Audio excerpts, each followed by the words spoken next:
এইটো শব্দটো কোনো অসমীয়া মানুহ জাতি দল সংগঠন এইটো শব্দটো কোনো অসমীয়া মানুহ জাতি দল সংগঠন দুলিয়াজানৰ এটা পেট্ৰল ডিপুত যি অপ্ৰীতিকৰ পৰিস্থিতিৰ সৃষ্টি হৈছিল এই মহিলাগৰাকীৰ পৰা তনুশ্ৰী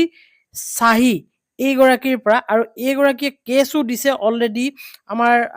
আছুৰ সাধাৰণ সম্পাদক শংকৰজ্যোতিৰ সৈতে আৰু শংকৰজ্যোতি বৰ্তমান জেলত আছে আৰু তেখেতৰ যিকেইটা কেছ দিছে সেই কেছকেইটাৰ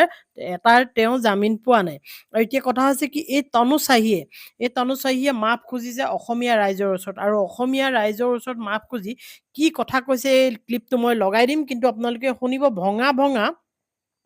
অসমীয়াৰে তেওঁ নিজকে অসমীয়া বুলি জাহিৰ কৰিব বিচাৰিছে আৰু তেওঁ বোলে কোনো অসমীয়া জাতিক তেওঁ বেয়াকৈ কোৱা নাই কাৰণ তাই হেনো এগৰাকী অসমীয়া ছোৱালী গতিকে মই কেনেকৈ অসমীয়াক বেয়াকৈ ক'ম কিন্তু সেই ভিডিঅ' ক্লিপটোত সেইখিনি সময়ত আমি দেখা পোৱা মনত আছে বা দেখিছোঁ বা এতিয়াও প্লে কৰিলে দেখা যাব যে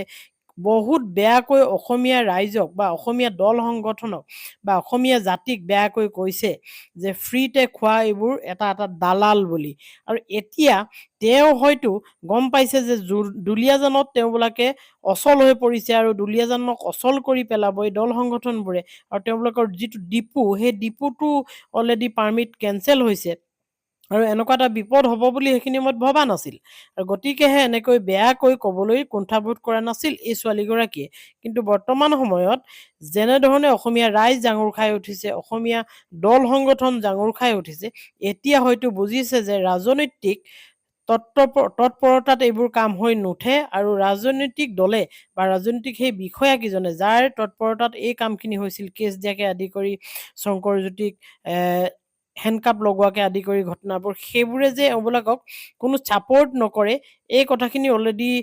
প্ৰতিপন্ন হৈছে আৰু ধৰা পৰিছে আৰু গতিকে অৱশেষত আহি এই তনুশ্ৰী নামৰ ছোৱালীগৰাকীয়ে এনেকৈ মাফ খুজিছে কেনেকৈ মাফ খুজিছে মই ক্লিপটো লগাই দিছোঁ আপোনালোকে শুনকচোন নমস্কাৰ মই তনুশ্ৰী যোৱা 17 তাৰিখত বিৰেন সিঙত যি ঘটনাটো ঘটিল সেইটো তাৰ বাবে মই ৰাজ্যৰ ওচৰত ক্ষমা বিচাৰিছোঁ কাজিয়া হোৱা সময়ত যি শব্দ মোৰ মুখৰ পৰা ওলাইছে মই এইটো লৈ বহুত দুখিত আৰু মই এইটো শব্দটো কোনো অসমীয়া মানুহ জাতি দল সংগঠন উদ্দেশ্য কৰি কোৱা নাই এটা পৰিস্থিতিত পৰি পিনি মই ভয়ত এইবোৰ কৈ পালোঁ মই ইমান পেনিক সিচুৱেশ্যনত আহি গৈছিলোঁ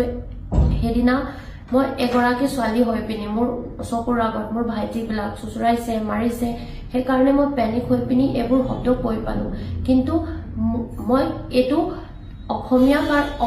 অসমৰ কাৰণে বা অসমীয়া জাতিৰ কাৰণে এইটো কেতিয়াও ক'ব নোৱাৰোঁ বিকজ মই নিজে এটা অসমীয়া ছোৱালী কিন্তু এইটো শব্দ কাৰো কাৰণে মোক প্ৰকাশ কৰিব নালাগিছিলে সেইটো কাৰণে মই নিজৰ পৰা দুখ প্ৰকাশ কৰিছোঁ বাছ মই আপোনাক এইটোৱে ৰিকুৱেষ্ট কৰি আছোঁ মোক নিজৰ ছোৱালী ভাবি পিনি ক্ষমা কৰিব